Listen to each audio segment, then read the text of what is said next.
Right, there we are. Yay! How did you like our little intro? Because that's all we had basically. That's all. That's great. We've got. Yeah. That's perfect. We're on test mode tonight, Carrie Anne. So hello everyone that will join us eventually and come and see our stream. We're going to be doing this regularly. We're going to be doing the story behind the story. And tonight we're beginning with fairy tales and specifically the Fairy Quest book. So Carrie Anne's going to ask me lots of difficult questions about the background of that book. And I'm going to pretend that I know what I'm talking about. Say hi, Carrie Anne. Hi, Carrie Anne.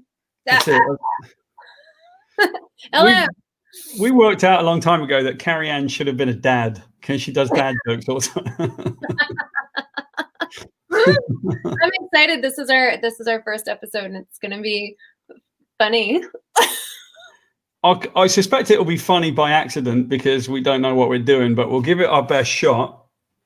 So we've been trying to work out how to do a format, but the whole point of these little things is to tell the story behind the story and tell people what how we come up with stories and what it is that we do, and how I've worked my way through the industry, but what Meta Studios is going on with, and all kinds of really cool stuff. So, we're going to work out things like this. Right? We're going to go in and out a lot. We're going to, yeah, right. So for moments of emphasis, Carrie Anne looks surprised. It's like you hit me in the face. This is how we're working it out. So we're going to talk a little bit about fairy tales, and the way that we figured that we would kick all of these things off is to start talking about our top 5, right, Carrie Anne? So I'm assuming that you're almost ready. Oh, I am ready. I don't know if we're going to get pictures tonight, but I'm ready otherwise. That's okay. That's okay. We're not actually ready. We're just like half ready. So tell me. We're going to go through, check this out, everybody. We've been doing technical stuff. We're going to go through our top 5 fairy tales.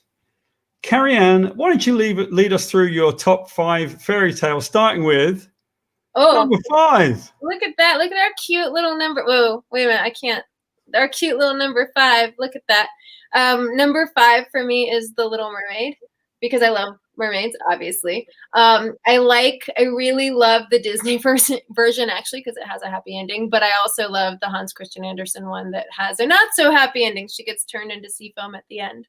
So tell us the really dark and disturbing one, Carrie Anne, because I'm much more interested in that one. Well, there are a lot of things that are similar. She saves the prince from a shipwreck. She falls in love with him. She sells her voice to the sea witch. But when part of the deal with growing legs is that it hurts. So it feels like every step she takes on her human legs is stepping on broken glass, which is really romantic and lovely that she's willing to walk across glass for the man she loves, but also, painful. And obviously she can't communicate to him anything that's going on. When he sees his bride-to-be, it's an arranged political marriage, he thinks that she's the one who saved him, falls hopelessly in love with her. The Little Mermaid obviously has to get him to fall in love with her by a certain time, and it's not going to happen because he's marrying this other lady. So her sisters cut their hair and sell it to the sea witch for a knife, and they give her the option. They say, if you plunge this knife into the heart of the prince before sunrise, you'll be able to return to the ocean and come back and live with us, and everything will be wonderful again. But she loves him too much, and she can't do it. It's his wedding night, and she's watching him peacefully sleep beside his new bride, and it's true love. She really loves him, and so she can't kill him. So she ends up being turned into sea foam, and that was the original stop to the end with Hans Christian Andersen. But then apparently his publishers were like, you can't have a children's story end that poorly. So they introduced the Daughters of the Air, and she becomes a daughter of the air, and does basically kind of like a guardian angel kind of a thing. And after a certain time, she'll earn an immortal soul if she, does enough time as a daughter of the air. So I have to say, I know why that's number 5, because I'm massively confused about what happened. The bit that I got about the Little Mermaid was that she had a tail, and where I go with that is a little bit like, how does that work exactly? Like, if you like the prince, like, where do babies come from? And then that gets really complicated. That turned into a human. That was the deal. She sold her voice to be turned human. Well, I hope she doesn't turn back at the wrong inopportune moment. That wouldn't be so good, right? Right. Well, right. That was the whole thing. If she could get the prince to fall in love with her, I think it's 3 days time. She can get him to fall in love with her. Then she stays human forever and is happily ever after. But it didn't work out that way, and so she had the choice of murdering him or, dying and becoming sea foam. And we'll talk about this a little bit because children's stories are a little bit macabre, aren't they? They're a little bit dark. Let's get to Carrie Anne's number 4. Number four is one called Brave Margaret. It is not an old story. It's a storybook. I might butcher this author's name. It's Robert D. Sansucci, Souci, I think. It's an Irish story. I was actually, when the Scottish story Disney's Brave came out, I was holding out hope that it was going to be based on this because this is such a better story. But Brave Margaret is about this young woman named Margaret, and she lives peacefully in I think it's County Donegal or Donegal or somewhere. Donegal. Somewhere in Ireland, she lives there. And I'm a terrible storyteller. She lives in Ireland, and she's just happily living her life. And then this prince shows up with his ship, and he's like, "Hey, I want all your cattle." And she's like, "Okay, but I want to go with you. I want to go on an adventure. I'm tired of just puttering around my town." And at first he says, "No, you're a lady. You can't come on a sea adventure." Right. And so they go back and forth. And finally, he lets her board the ship.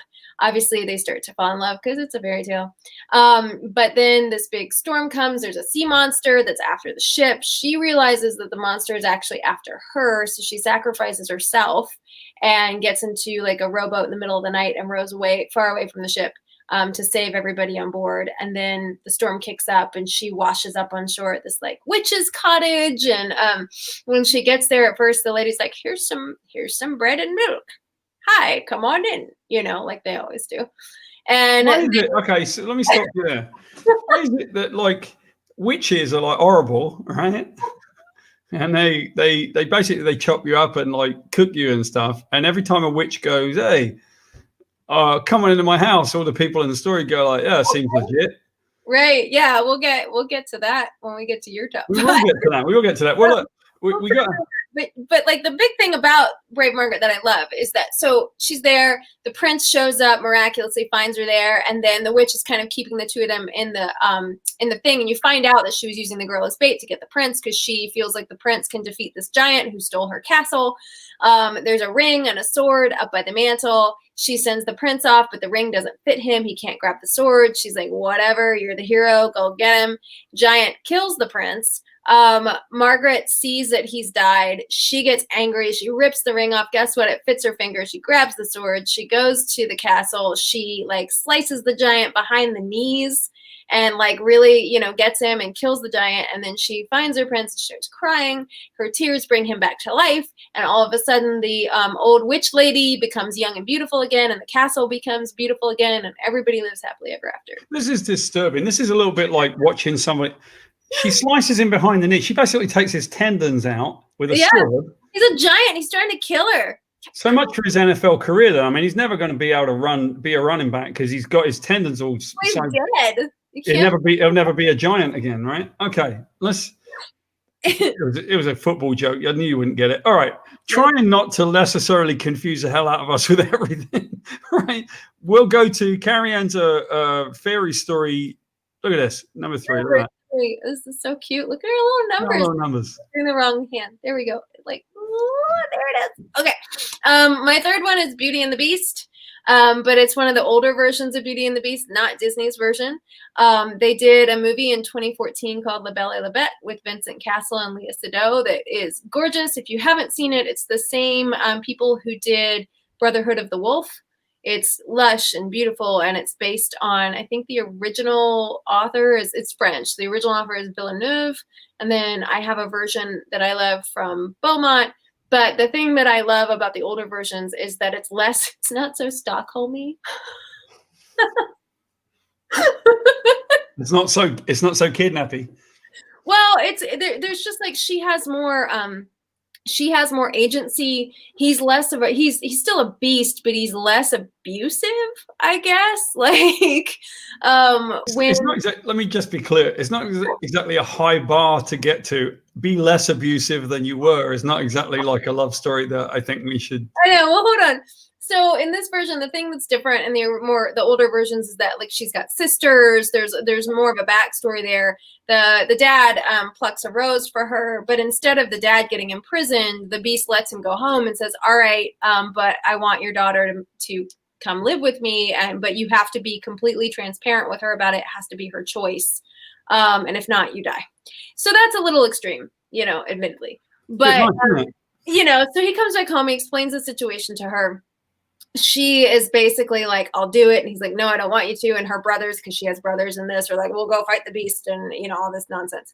So she sneaks away in the middle of the night because she's got a good heart and she wants to save everybody. So she sneaks away. She goes to the castle of her own volition. But the thing that's different is that there's fairy magic in the older one. Like when she sleeps, she dreams of him as a prince, and she gets to kind of know who he is underneath the curse through her dreams.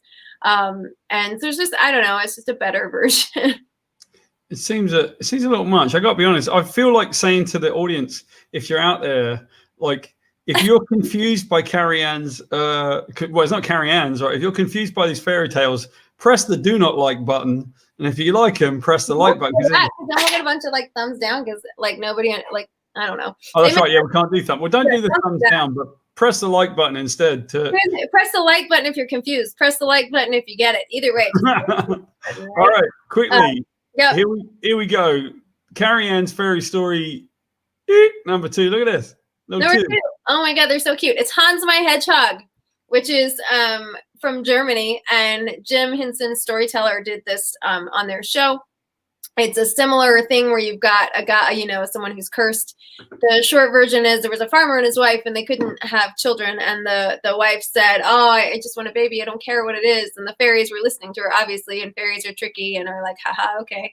So they give her a baby that's half hedgehog. And the dad doesn't want him, and he becomes an outcast, so he goes to live in a castle in the woods, of course, and he plays bagpipes in the woods. King comes by, gets lost as a bargain for getting shown the way home. The hedgehog says, "All right, give me the first thing that greets you on your way back." The king is like, "That'll be my dog." But it's not. It's his daughter. She's faster than the dog, apparently, and outruns the dog. So now there's this whole thing. A year and a day later, he comes to make good on the marriage. If you've seen the Witcher TV series, they also did this. They used this story within the Witcher as well, because I was like, it's Hans my Hedgehog. Anyway, he's got a curse on him. She sees him as a handsome prince at night, taking off his animal skin. He tells her if she can just keep the secret and not tell anybody, the curse will break and everything will be fine. But her mother manipulates her into telling her what's going on and makes her throw the animal skin in the fire, which is a terrible idea because it sentences him to be forever in this animal form. She feels terrible. She puts on a pair of iron shoes and she walks the world to find him. And finally she finds him and she's like, "Oh, I love you. I'm so sorry." And then love breaks the spell, and it's really lovely and beautiful. The end. It's quite sick, actually. There's a lot of it's a lot of dysfunction in these people. All right, we'll give it one more shot. You got one chance to redeem yourself, Carrie Anne. So far, I've heard a lot of fairy toys, and they're all like really disturbing. Yeah, it's gonna get worse. The hedgehog one, living in the skin of seeing somebody's real skin. What is it like? Peel off like in Alien? Yeah, like the selkies and like the selkies. You just the animal skin comes off and you're a person. Well, like a furry, like basically when you people dressing up like furries and they just take it off. This episode is called Paul Ruins Everything. Guess what? Get used to it, everybody. All right, here we go with a massive countdown. Now, 5, 4, 3, 2, 1. Right. Look at this. All right, number 1 is another one from the Storyteller. Their adaptation was called Sap Sorrow. Sap Sorrow is also German. It was kind of a retelling. There's one called Donkey Skin and one called, I wrote it down so I can try to pronounce it, Alla La Rua. And they're sort of predecessors to Cinderella. There's kind of Cinderella stories with some more depth, basically. So you've got in all three of these stories. Now this is where, Paul, this is gonna cause a riot. Are you ready? Are you like sitting down? Yeah, you're in a chair. I see you. Go on. Okay, so the king's wife dies, and whoever fits the fallen queen's ring is the one that he's supposed to marry. Well, nobody in the land fits it. Accidentally, his youngest daughter tries it on. Guess what? It fits. By law, she has to marry her dad. Ew. Neither one of them want this to happen. They're both like, She tries to stall by saying, bring me a dress made of gold that shines like the sun. Bring me one of silver, one that looks like the stars. All this kind of stuff. So stalls. Finally, can't stall anymore. Gets the woodland animals to help her. They bring her all kinds of like bits of fur and stuff like that. There's some magic chestnuts, I think, that the dresses pop into. And then she runs away and she goes to be a servant in the prince's castle. And she calls herself Straggle Tag, and she looks terrible. I mean, she's like, ragamuffin, just dirty, whatever. There's like in the episode, she's got a mouse in her hair. But she sort of becomes the prince's confidant. And then at night she goes to these balls where she's clean and transformed, and she's in these beautiful magical gowns from the chestnut shells. And it's sort of like the Cinderella thing where she loses a shoe and then he ends up finding her, and then he realizes that Straggle Tag is her and he loves her anyway. And then she's beautiful again, and they get married and happily ever after. Yeah, it sounds legit. I don't know what to say. A bit confused by it, to be honest. Disappears into the woods. Look at that. Yeah. A bit confused by these fairy stories, but the truth is, I don't think kids back in the day ever really cared. They were just like, I think what would happen reading fairy stories, I'll be honest with you, is that mum and dad would read that fairy story and the kid be sitting there like, shut up. I'll tell you what, I'll go to sleep if you stop reading it. No, I just am not there. Just go watch The Storyteller. Anybody who's watching us. Oh, look, there's Martin. Martin says he just introduced his wife to the Storyteller series. It's really beautifully done. There's a lot of gorgeous, lesser known fairy tales in there. Yeah, there are some lesser known fairy tales. I will say those were lesser known to me, some of those, but some of them I did get. I didn't realize that whole thing about the Little Mermaid. I got to be honest with you. Every time I think of the Little Mermaid, I think it's just either being a stupid guy or being a writer. I always go like, how does that work? Like, you got a fishtail. Magic. She gets legs and she gets turned into a human. That's the whole deal. Right. She sells her voice, which I think is like selling her soul to the sea witch. And, right. Well, we're gonna hold this up to the test, right? So every time that we do this, Carrie Anne gets to do a top 5, which is lovely. Top 5, and then I get to screw it up completely because we're going to do my stupid top 5. And my stupid top 5 is top 5 really, really stupid decisions made in fairy tales. I'm excited about this one. I might change my background while we're doing this. Yeah, you do that. You change your background. We got number 5, right? So number 5 is Rapunzel, right?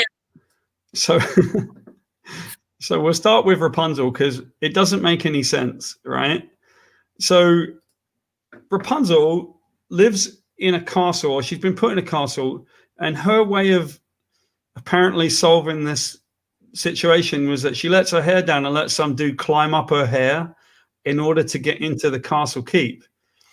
Which, if you like that kind of thing, I suppose is probably a good, you know what I mean? Hey, let your hair down, Rapunzel. She'd be like, oh, all right, there he is. Yeah. Pull my hair. I don't know. I'm just saying, right? It just seems like a little bit of a curious decision. 2,000 feet in the air. Yeah. And so dude goes, oh, yeah, I'll do that. I'll climb up the outside of a tower on your hair because that seems like a really good idea. One of the first times I ever got drunk as a teenager. In Britain, we get drunk really young. And there was a flu epidemic.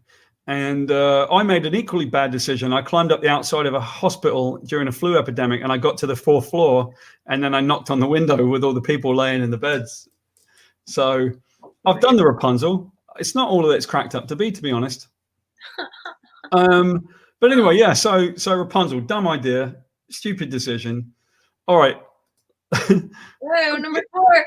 let's get to number 4. All right. This is Goldilocks. And let me show you a little overlay magic that we've got, right? Check this out. This is Goldilocks and she's in a lineup. I know you can't see her face now. But there she is being picked out of a lineup. Because the fact is, Goldilocks is just a crime story. Like, she goes into someone. So first of all, it's a home invasion, right? She goes into a house. She doesn't go, oh, this is someone else's house, I should probably leave now. Instead, she like goes through all of their clothes and food and porridge. They eat all their porridge. She breaks one of their chairs like a home invader vandal. Like, how does she break the chair? She didn't even do anything. She breaks a chair. And then she figures, I know, I'll sleep it off by going to bed, right? Not one single part of Goldilocks' decision was a good decision. And that's what criminals are like when you think about it. They never make good decisions. So stupid top 5, number 4 is Goldilocks. Versus the bears. Yeah. Yeah. Basically, it's a home invasion. And by the way, I want to give a little shout out. We'll give like an honorable mention in home invasions to Itsy Bitsy Spider. What's happening there? Well, he got caught. He got caught in the middle of a home invasion. Oh. Right? So, yeah, that's just Itsy Bitsy Spider. Anyway. I thought I knew him. I feel very betrayed. I know. See, that's the thing about spiders. You can't trust them as far as you can throw them. Can't really throw them very far because they're caught in the wind, fly off.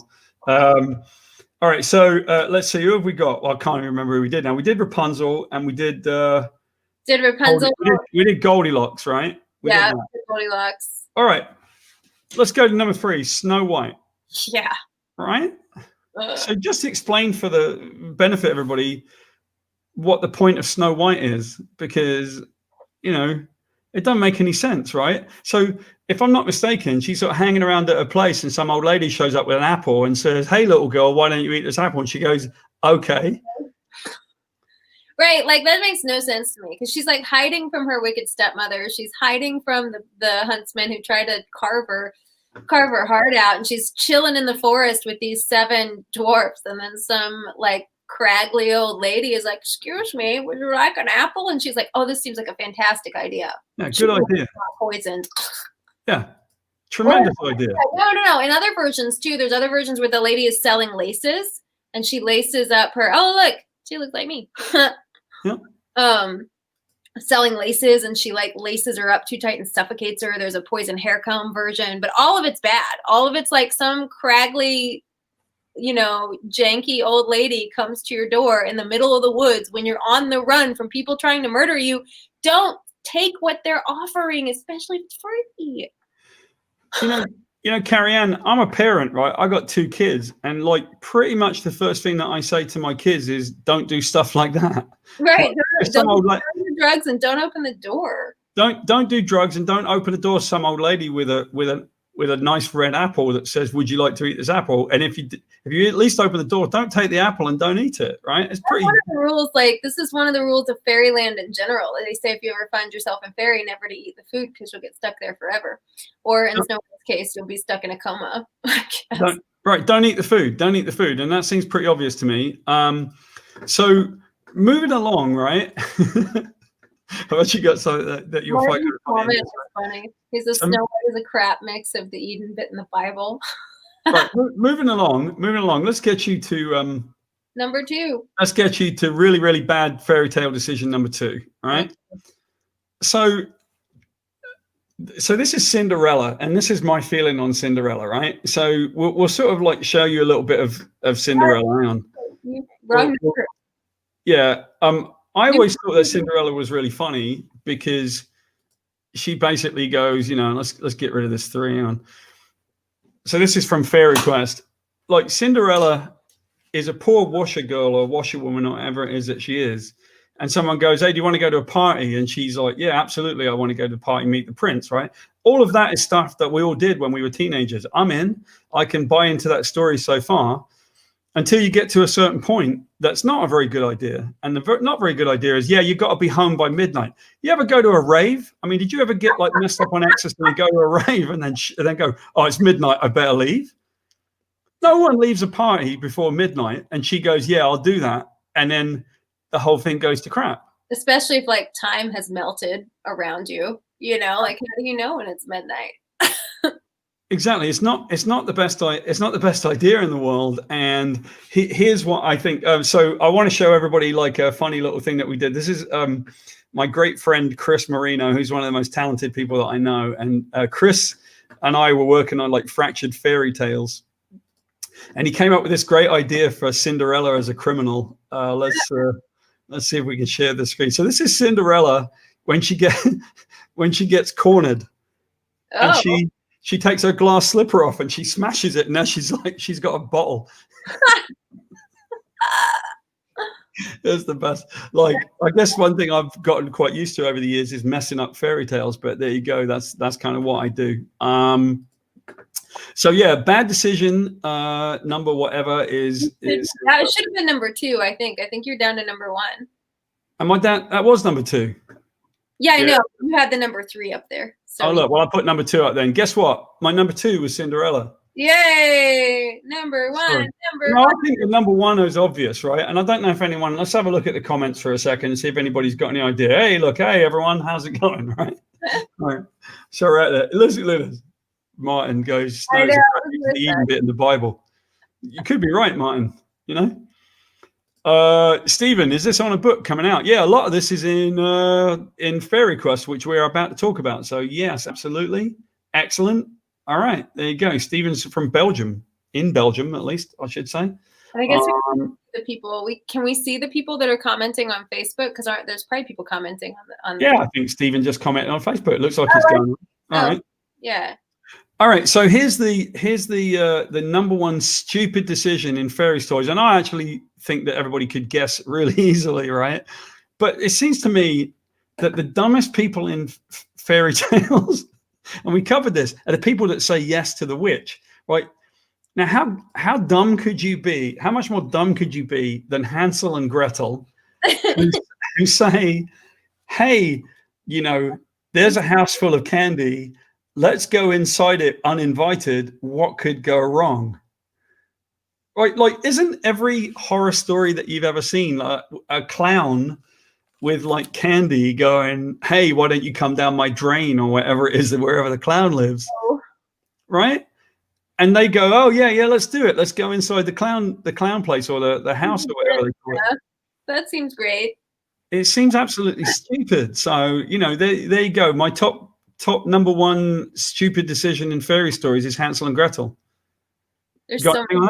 Well, there's so many people. There's so much trust of like the witches, you know, with Snow White and the apple and like the Little Mermaid and like, yeah, I'm like, you guys, there's a theme here. Yeah, the theme is people are really stupid. I know. So we should, you know what we should do? Like we can transition. I want to talk about the themes in Fairy Quest that I love, and we'll get out of like all the bad decisions and into some good ones. Oh, we got all serious then all of a sudden. Okay. It's gonna be great. It's gonna be great. I was like, why don't we show people what Fairy Quest is for a second? Yeah, that's a good idea. All right, let's do it. So we will get rid of this and hang out together for a second.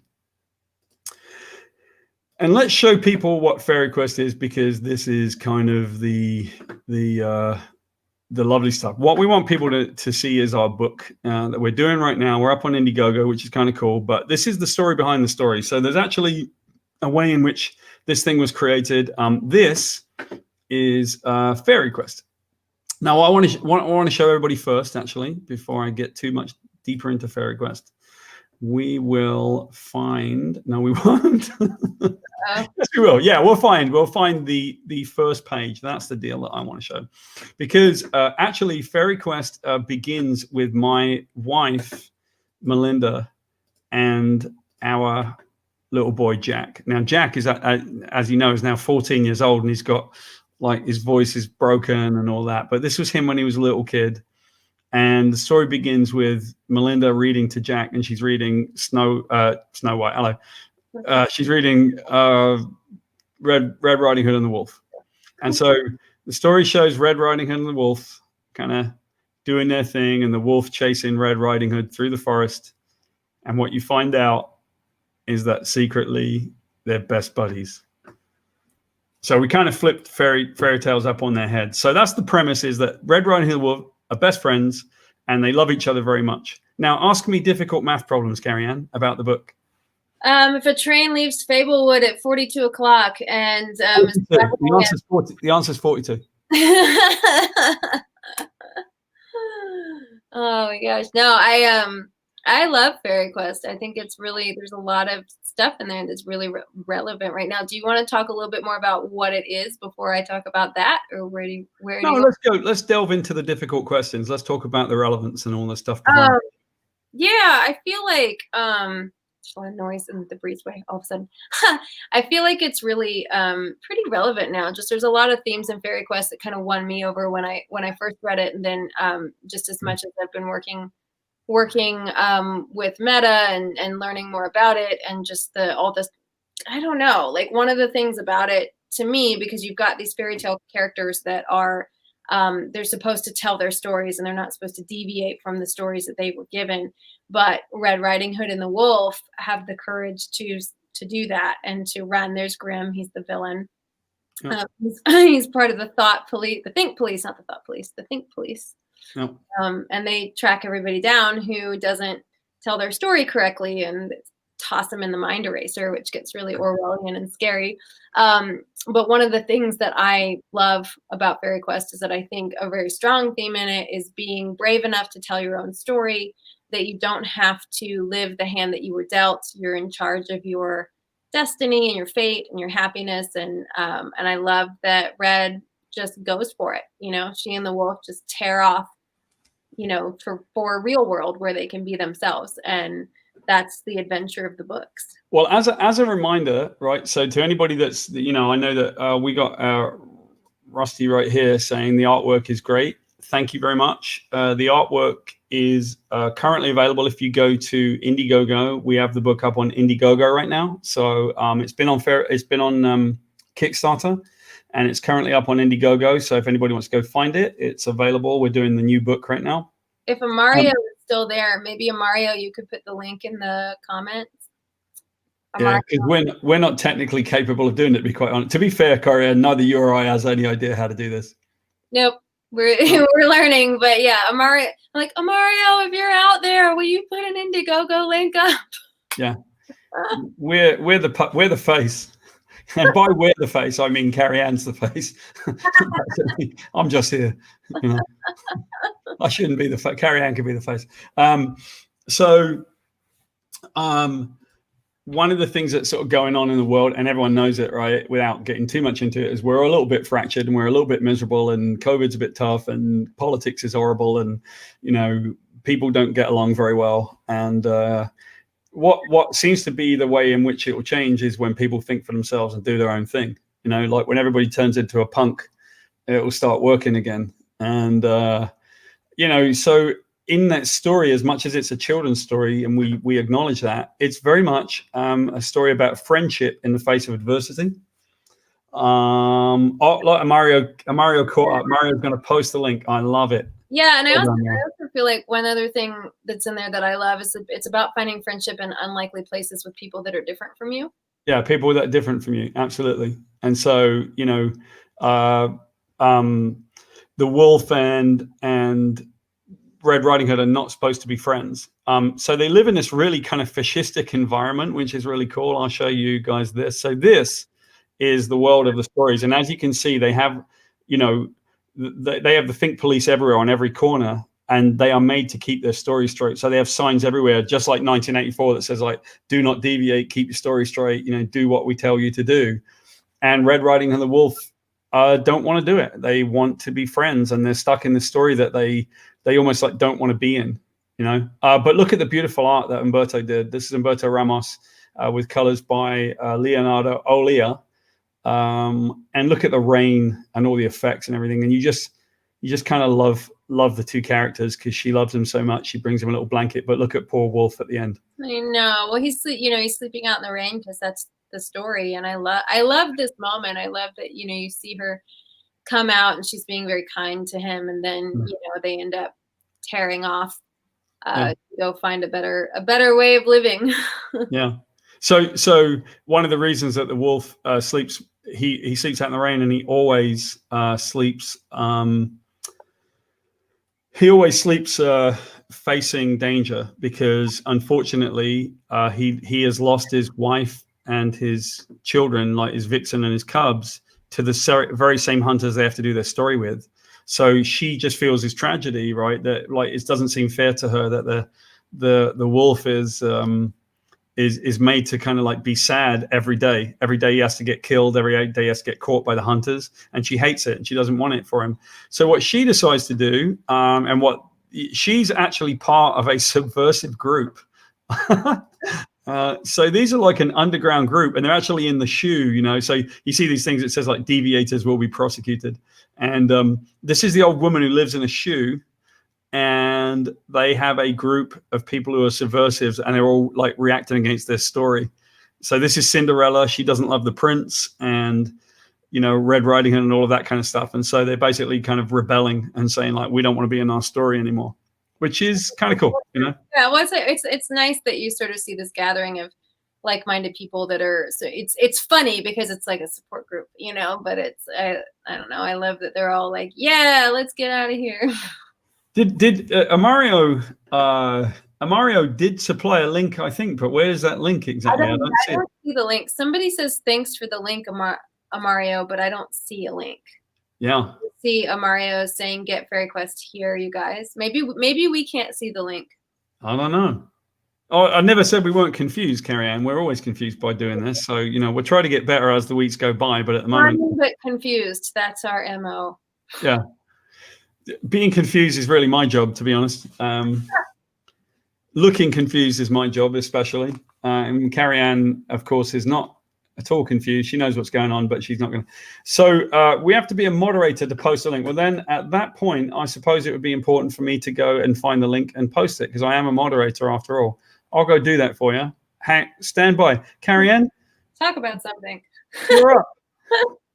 I know. No, I really love Fairy Quest, and I hope you guys do too. When the link goes up, you'll be able to see it up on Indiegogo, and you can grab that. We're actually going to do a little bit later on in the show. I just remembered this. I don't have my pink hat, but that's okay. We can figure it out. We're going to do a giveaway later in the show for an art print from Jennifer Meyer. Yeah. Yes. So we're going to show that art print in a little bit as soon as I find it. Yeah. First thing I got to do is to find my Indiegogo thing now. So hang on a minute. Let's just take a look. All right. We're gonna make it, you guys. It's gonna be great. But yeah, we're gonna do a giveaway with Jennifer Meyer. If you find her on Instagram, she's Jennifer L. Meyer, and her artwork is charming and amazing and full of bunnies and adorable things. And she made a beautiful print of Red and the wolf sleeping in a field of poppies with all these little bunnies watching them, and it's literally my favorite piece of art. There it is. There's all right. Apparently, not only did Meta Studios put that out, but I put it out there. So there's our Indiegogo campaign for anybody that wants to kind of pick up on it. And I like the fact that it says an error occurred. Wait a moment, please, and then try again. So apparently, I got something wrong. That's funny. As usual. It's a good, I mean, what I love about Fairy Quest is that it doesn't matter if you're an adult or a kid. Like, the kids are going to love it because it's familiar characters and it's a fun adventure, and the adults are going to love it because it's just got a lot of heart. And I don't know, it's just so relevant right now for a lot of reasons. Yeah. So they run into their story. They basically, this is Red Riding Hood admitting that she doesn't want to be part of her story anymore. And so what happens is that when you don't tell your story correctly in the world of story characters, then you get your minds wiped by the dreaded mind eraser. So this is Mr. Grimm, and he's kind of yelling at everybody. And he's a total fascist. And he says, like, we've been betrayed. And they bring forth Cinderella, and they've basically discovered her. And they put poor Cinderella into the dreaded mind eraser. And this is episode 1. This is episode 1, yeah. Issue 1. I keep saying episode, but it's issue. This is the first issue, which is Outcasts. Yep. So Outlaws is the first one, yeah. Oh, wait a minute. I get so confused between which one is Outlaws and which one is Outcasts. I shouldn't have called them Outlaws, Outcasts, and Outlaws. But basically, they put Cinderella into the mind eraser, and she gets her mind wiped. And then they just start. It's like literally they're in the town square just reading out all the people that they're going to be arresting. So they start arresting, you know, the old woman who lived in a shoe and Rumpelstiltskin, and Red Riding Hood, and he calls her Red Riding Hood, and she's already running away because she and the wolf basically decide that they're going to escape together, and they're going to be free by not getting their minds wiped in the mind eraser. So it's pretty sad, actually, really, to be honest. I feel bad. A bit, but I mean, I feel like it's sad, but there's some hope there too. I feel like it gives, I don't know, you kind of feel you feel for them, but you also get a sense of Red's courage and the wolf's, you know, their loyalty to each other as friends, and the courage it takes to do that was really, you know, kind of a big deal. So I don't know. There's a lot of momentum there that, yeah, they're escaping horrible things, but you feel like you're cheering them on towards better things, you know. So the one thing that's kind of interesting to people that many people would not know is how difficult it was to put this book together. Believe it or not, like this book, as beautiful as it is and as loved as it is about the hardest project I've ever worked on. You put a finger up. Am I supposed to stop? No, talking? I said no. That was one. I thought when you said this book, I was like, do you mean the first one or? I mean, actually, the entire series. It's been a challenge. So I'll tell you the story of how it got created. Right. Years ago, I created a project called Fablewood, and Fablewood is a world where all of the stories that live together in a giant forest. And I was talking with Humberto Ramos that I did Spider-Man with, and Humberto wanted to do other things than just mainstream comics. He didn't want to do Spider-Man anymore. And it was challenging because we were both at Marvel, and Marvel don't look kindly when creators try to get away. It's like trying to escape from Disney. You know, they don't like it very much. And so we decided, well, we're going to kind of go do some other things. And we went off and we did Fairy Quest. And what we did was we decided to set that story in the world of Fablewood, which is a universe that I'd already created. So we put Fairy Quest in it, and it was really cool. It was a fun situation.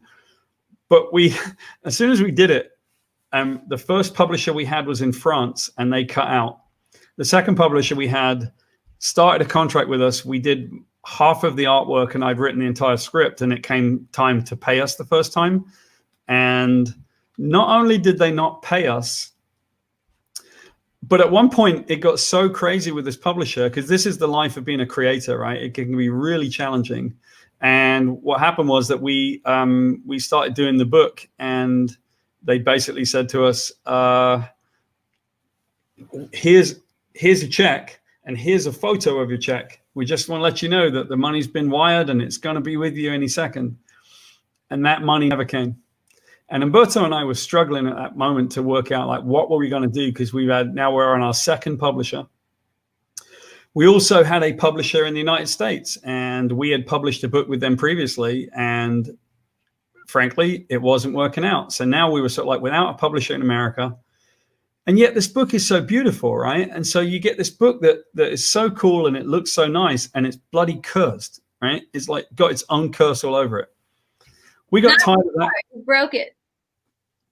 Yeah, we broke the curse. We did break the curse, but it took a while before we broke it. So we put the book up. I said to Humberto, let me do something, okay? Let me put this book up on Kickstarter. And I don't know if anybody in the comments right now was one of any of our original backers on Kickstarter. I think Joe Romano, I believe, who's here. There you go. There's Joe. Now, Joe is one of the original backers, and Joe's been with us for a while. And Joe is a great artist who I have known ever since he started like really pushing himself as an artist. So great. John says that Boom published it originally. Actually, Boom did not publish it originally, John. We were going to go with Dark Horse, but it wasn't really working out properly with Dark Horse for some reasons that became evident years later, actually. So we were sort of struggling to work out what to do. So we said, let's go do Kickstarter. And Humberto and I were the first two mainstream creators to go to Kickstarter. So it looks kind of weird, but basically in those days, nobody was really going to Kickstarter. It was just a brand new thing. And I thought, well, you know, we want to do it. So we go to Kickstarter and we get the project going. And here's something that's kind of a revelation for everybody that nobody actually knew. Back in those days, I had a business partner, and that business partner upon the receipt of the money, decided that they would disappear with it. And that is a challenge right there, because that was a lot of money. And so none of the fans would have known what was really going on behind the scenes, which was that now this project was really cursed because that guy got put in jail, which was always fun. So now I had to make sure that it was delivered. And from the fans' perspective, what they could see was that it took a lot longer, and fans generally sort of said, wow, it's a bit frustrating because it took longer to get than we wanted. And from my perspective, I'm like, yeah, it cost me tens of thousands of dollars to put this book out. It was crazy. So talk about the story behind the story. Oh my gosh. This thing was cursed. And we thought, well, let's try it again. I certainly did. Like, we need to make this thing right. So we went to our second Kickstarter fulfillment, and we got my next publishing partner to help us out. And that did not work out so well either, because they did not deliver some of the projects that we put out. So we were beholden to them to help us with delivery, and they didn't help us either. So that was the second, almost like third time this project. We had publisher in France that had disappeared, then another publisher that had sent money but didn't pay, then an American publisher that we couldn't continue with, then another American publisher, then we published ourselves, and then we published with. Every single time we did it, this thing would be difficult. And the craziest thing about this book is that when we would do the difficult stuff, we would go to a convention, we'd show this book. I mean, all you have to do is to look at the artwork.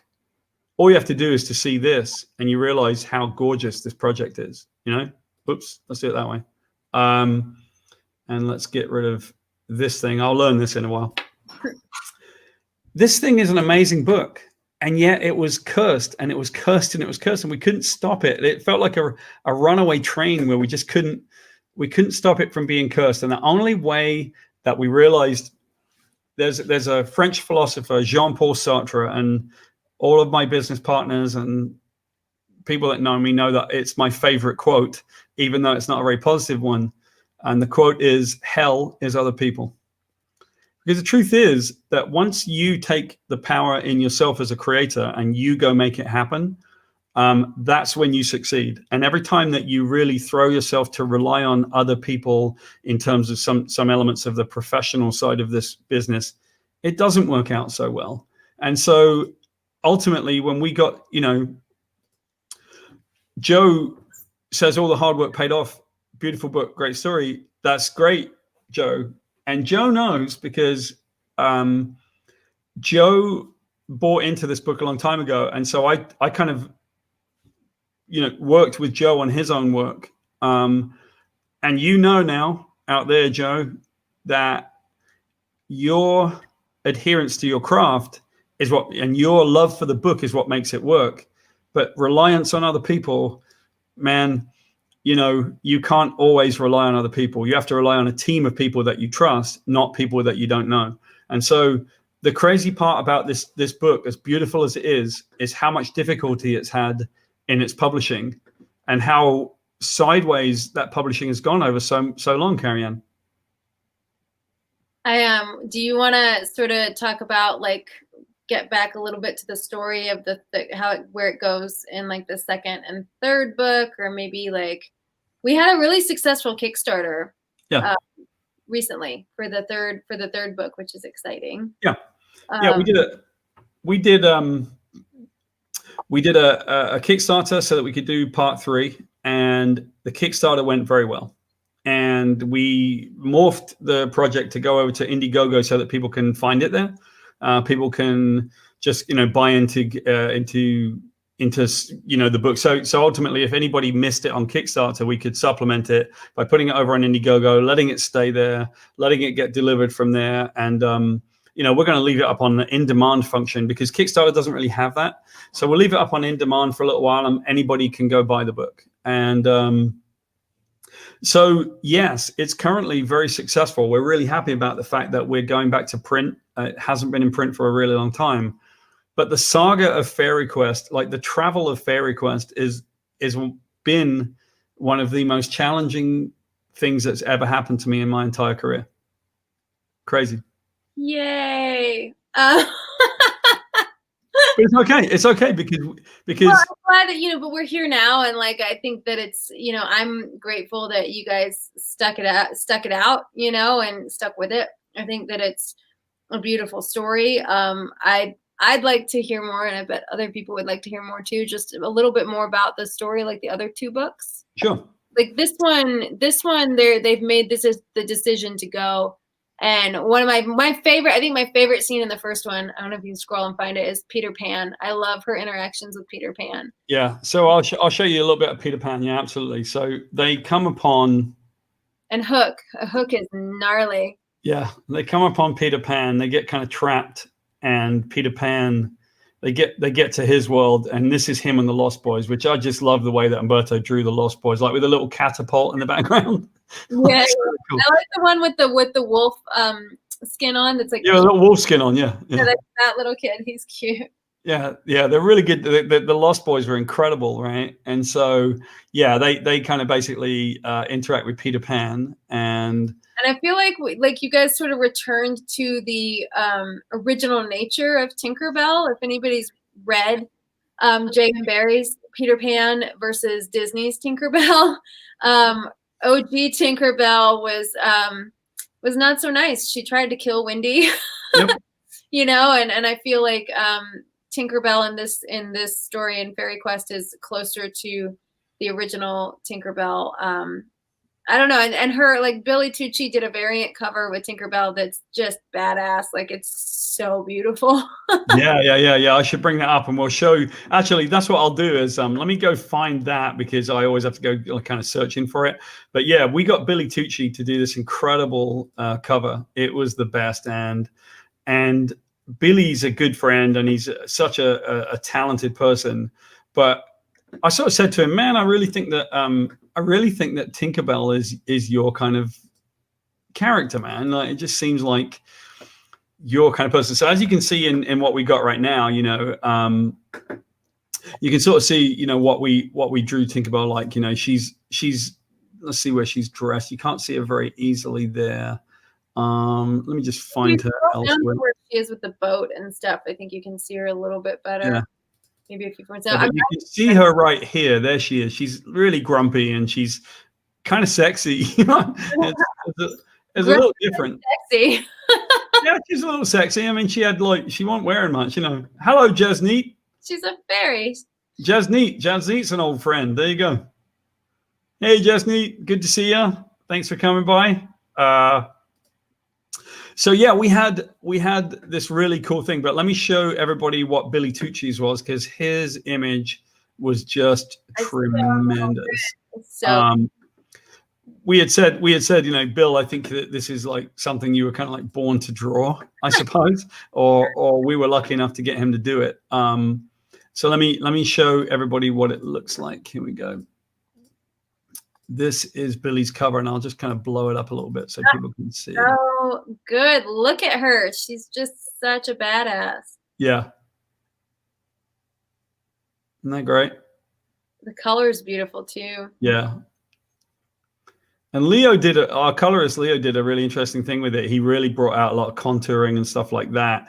This is such great material from Bill, but his version of her was she's like really facial expression. She's so willful and kind of mean. She's a little mean in there, but she's gorgeous, What they say about, I think they say this in J.M. Barrie's Peter Pan about Tinkerbell and about pixies in general. They say pixies are small, so they can only hold on to one emotion at a time, which is why she's kind of the way that she is, where she's just like murderously jealous, or she's fiercely protective, or she's really happy, or she's really angry, But what I love about Red is that she always, she always tells the truth.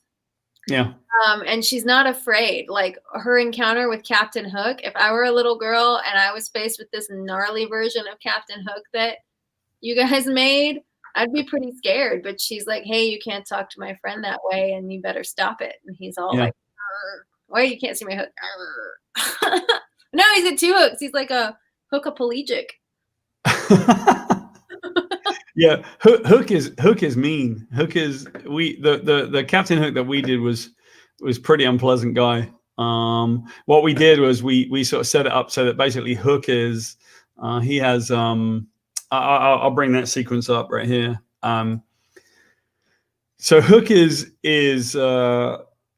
trapped, and he's got the alligator that took his hand off or something. So the premise that we gave was that the alligator, or the crocodile, I should say, had not just taken off one of his hands, but taken off all of his limbs. Yeah, pretty gruesome. Look at Pan's face. Can we just take a moment to appreciate Peter Pan and how fierce he is? I love his connection with Red too. I like their little connection, or whatever that is. Actually, one of the reasons why I like this sequence more than anything, because Hook is a bully, right? He's a terrible bully, and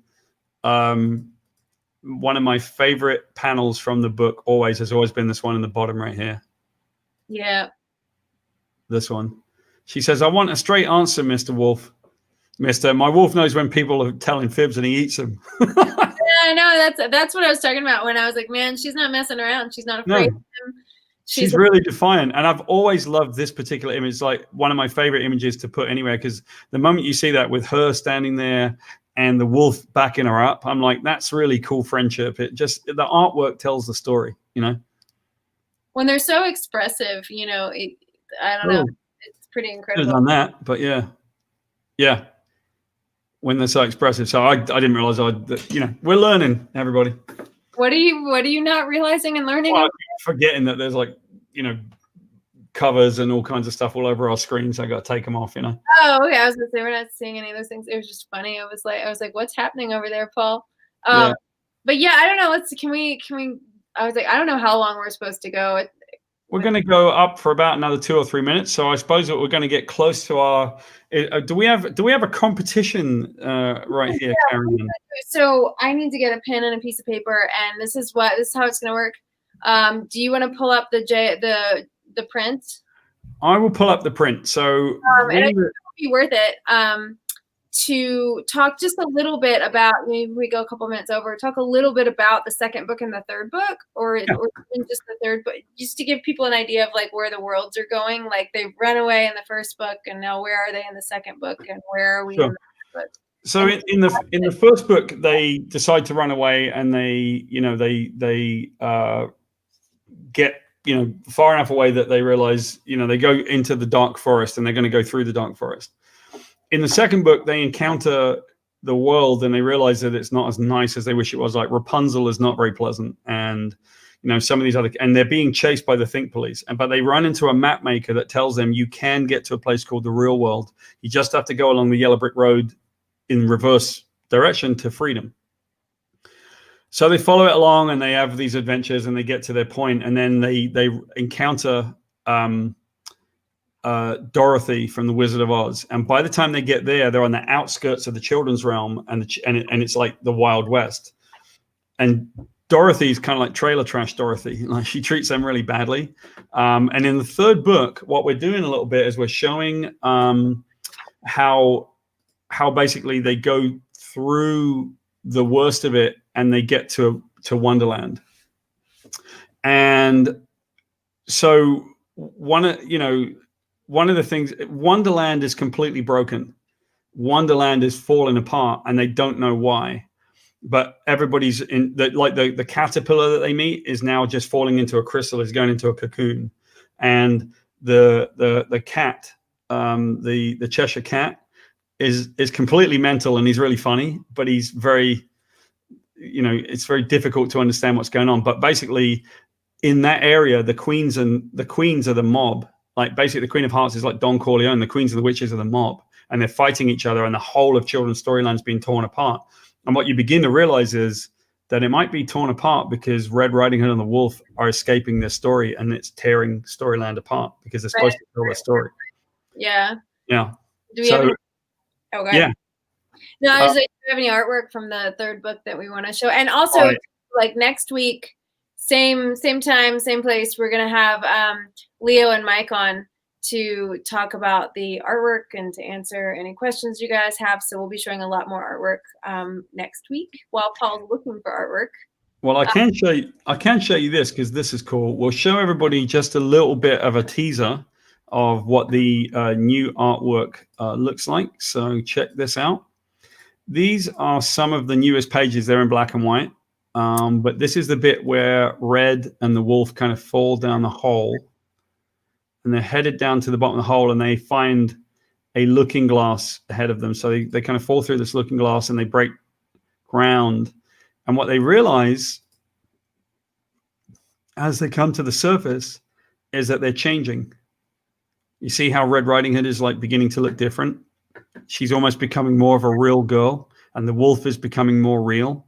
And they realize that they themselves are changing. So this scene, which I'll show, but this scene is basically where they come upon the poor caterpillar, and it looks like he's dying, but in fact he's going into his. We can see it. There's Joe's comment is still up there about Captain Hook. And Okay, yeah. Well, technical issues. Here we go. Here is the caterpillar right there. Look at his grumpy little smushy face. I love it. Yeah, well, it's like it feels like he's dying, but that's not what's happening. He's getting ready to go into his chrysalis and reemerge, right? And then we're skipping a page right here, but I'll give you one page of this is what is going on up above. So the Think Police are kind of, Grim is just basically rolling, and he's arranged to arrest Dottie and the witches and everything. So everything's turning to chaos in Story World. So it's pretty cool. Like we're now through page 15 or 16. So we've got the book is going along really nicely. And let me show you one more thing that I think everybody will like, because this is the bit where people get to see the stuff that we're giving away. So let's just show you the amazing artwork by Jennifer. Yes, and let me tell you, while Paul's playing that, let me tell you the rules. So if you want to be entered into a drawing to receive a print of what we're about to show you, then put the name of your favorite fairy tale character in the comments. I will then write your name on a piece of paper, tear it up into little strips, and then I've got this pink fluffy hat, and we'll put it in and shake it all up, and I'll draw a winner. So, yeah. Are we going to do it now, or are we going to do it right now and do it live?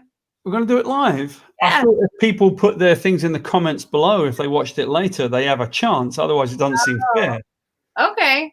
So we'll put the time limit on it. Yeah, we'll put the time limit on it. It'll be a couple of days, and then we'll pull somebody out of the hat. Okay. All right. And we'll put it in the comments below. But if anyone's in the comments right now, give us your favorite fairy tale character, and you could win one of these. So this is one of our favorite things in the world. This is the print. Look at it. You see the little bunny rabbits up here? Buns. This is a print by the incredible Jennifer Meyer, and this is Red Riding Hood and the wolf, and they're asleep in a poppy field. And the wolf is like protecting her as they sleep. Ugh, I love it so much. This image is just everything about Fairy Quest. I love it so much. It's perfect. Yeah. But yeah, put your favorite fairy tale character in the comments, and that will enter you into the drawing. And then in a couple of days, we'll make an announcement about who won. All right. There you go. So put them in. You can put them in now. Thank you, Martin. Hey, Martin. All right. See, look, everyone likes it. I think you're missing the point, guys. Put your name in, and we'll send you one if you win. Yeah, but you gotta write down your favorite fairy tale character. That's the way. All you got to do. Write your favorite fairy tale character. Like, I thought the instructions were pretty clear. All right. Well, there you go. You can put them in later. You can put them in now, or you can put them in later. But that is the story. Got it. There you go. John did it. Well done, John. Good job, John. Oh no, and Stephen. Oh, there's Stephen Hancock. Hi, Stephen. Stephen is the director of a new project I have coming up. Hi, all right. Way to go, Stephen. Yeah. Oh, he says he can relate to the big bad wolf. Oh, Annette's there. Rusty. Joe has two. Yeah, okay. Yeah, now everybody's got it. You got it now. Martin, where are you, man? We're still waiting on you. You got to say something. Martin, if you're out there, like what fairy tale character? By the way, I imagine Martin's will be like Johnny Rotten or something. Martin's a bit of a punk. It's funny. We're waiting on you, Martin. No, it's not going to happen. All right. Well, look, Thanks so much, everybody, for joining us on our first story behind the story. We have a ton of these to do. There's so much from my career in content creation, loads of stuff from Marvel. We're going to be showing alters in the next couple of weeks. I'm really excited to do that one. Martin's trying to work out what to do. I know. I was like, where'd we go? Basically, Martin, I encourage you to lie and just think of any fairy tale character. It doesn't matter if you're correct. Yeah, there's no right answer. You can say anything you want. Yeah, there's no right answer. Mad Hatter, I like that one, actually. That's one that I really like, the Mad Hatter. That's a good one. He's one of my favorites. But thanks, everybody, for joining us and hanging out with us. We're going to do this every single week. And on Monday, we have the Meta Mondays. And for those of you who missed it, I'll do it one more time. Edit, copy. Let's show you guys the